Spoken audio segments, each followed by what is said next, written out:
It is indeed a wonderful thing to express gratitude to the Lord. The family of Chief Chima Onwuzulike, Akuchukwu, and Lady Nneka Onwuzulike has done just that, gathering to give thanks to God in a heartfelt thanksgiving ceremony. The event took place at Holy Trinity Catholic Church, Ogidi and Village Ogidi, in Idemili North Local Government Area, Anambra State, where the family came together to offer their gratitude to the Almighty. The Mass was followed by a grand celebration at Chief Onwuzulike's palatial country home, where friends, family, and well-wishers gathered to join in the joyous occasion.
A significant highlight of the event was the initiation of Chief Onwuzulike's two sons, Somtochukwu Onwuzulike and Chimaobi Onwuzulike, alongside his younger brother, Emeka Onwuzulike, into the prestigious Nzogidi Society, also known as Ndichie. The newly initiated members were conferred with esteemed titles. Somtochukwu was named Ochinawata, Chimaobi became Akuchukwu Jr., and Emeka received the title Ezewanne.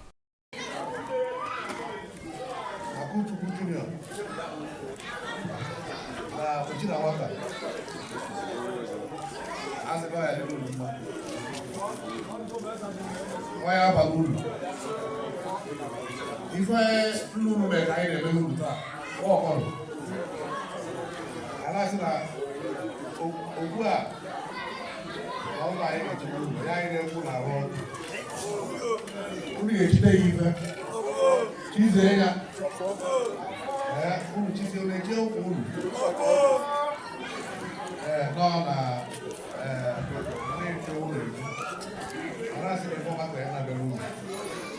From today, and the Jew of that. They don't know how I believe. They are all I believe. Even the family and them, they will get around you.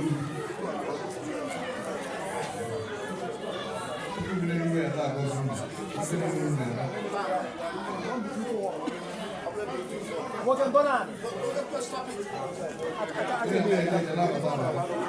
I don't mind. The former, I had Korean love.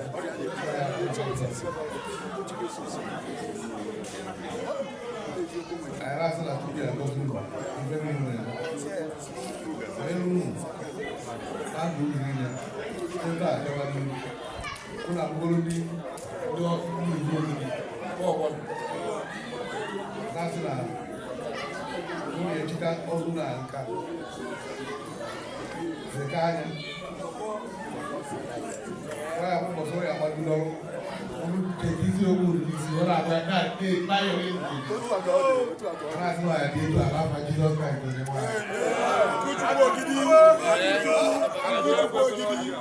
I go to Christ for all the way, Mariah, if I win and only fair for Musata. Oh, my, no more I am talking about that. As my man, if it's as a one, I go to Kojirio. Now, what you want, or as my old day, no day. Any kind of good that I didn't fully take care of. To what he buys from a Mexico, but I don't know why. But I kept a so good one, name of my carrier, you know, was the root name of one. When I went to go, no, you said the fellow of one I didn't buy. And then I added it. The man did that. Don't go to Messi, no, I don't know, Kia. Sisi maniesi, punia, no problem, make up. And I never say, now, yeah, men find a lot like you, men find a lot. When I saw one can, oh, Nuku, Emume Nisa, Nuku can go kill Nisa. Makana, always even a Unura Ketaro Kunu, Makaiza Masale Chichogidi. Nebunu chidebe. Mununya munu na rano ya ime ike una no na sina ije munu ni. Akado onye no na eri ni. Mana obu nko omo bono wele osunu no ye munu. Ai wesi anya di munu na. Obia rekere munu. Biko ndị iche onye mna genti ka onye ahụ bia chibu mu ya ọzọ. Ekere mu. Eze nwanne. Ihe chie na eke o. He chair no he chair up. Who is the one? Who is the one? There's the one. What you go? What you go?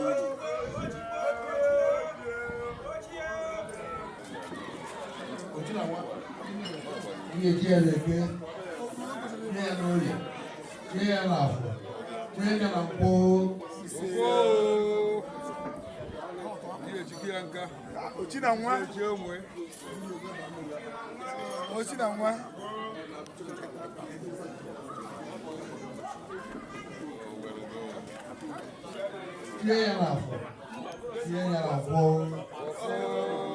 Akuchukwu Junior.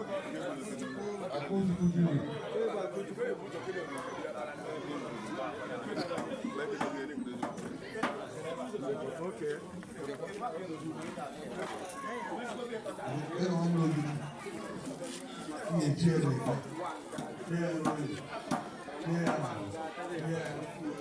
Oh, where's the one no goodie? There's a one no goodie.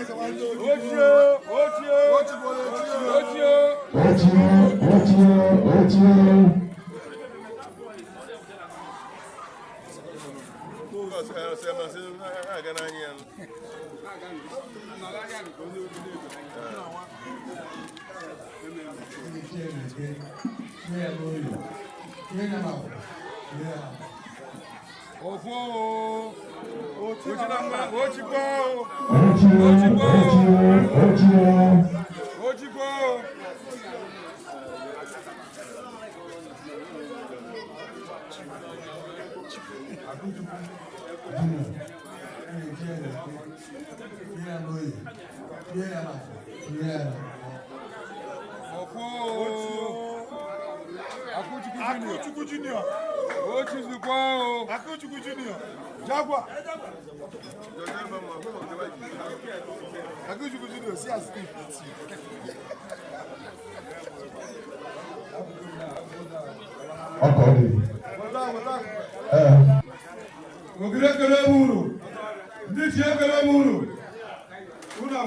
Akuchukwu echidere ọzọ taa na baya ekwurisi kabana ndị ichie aka kabana na ezigbo gbapara ndị ichie ngwa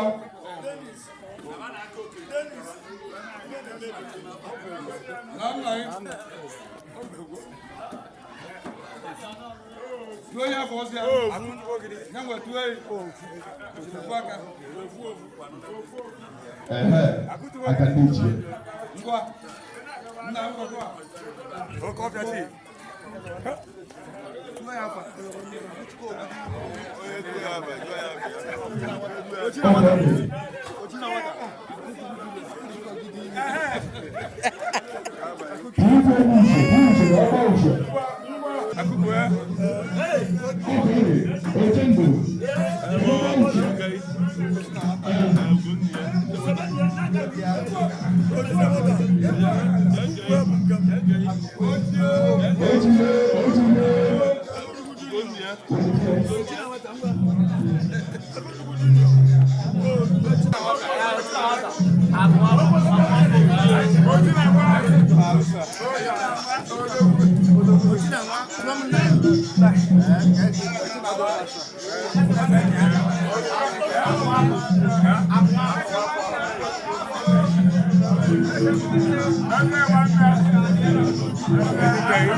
I'm going to win. I'm going to go there with his style.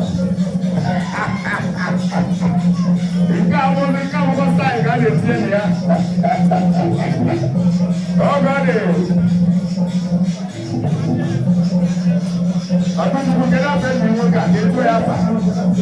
All the one day will get Calamari. What do you do? What do you do? What is the guy? Happy Christmas, happy New Year, happy.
anyị wee kọntinu ọzọ anyị bụrụzi ọnọdụ wee bụrụzi ibe ndị ọzọ so ekele m uru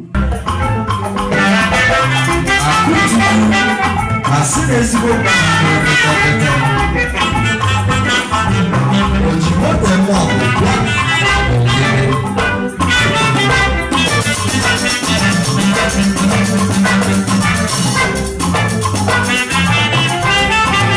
ọgaranya gbata ego na-eme gị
atmosphere was filled with merriment and celebration as guests were treated to a spectacular display of entertainment. It was truly a day to remember as the Onwuzulike family marked a milestone in their journey, surrounded by loved ones and the blessings of their community.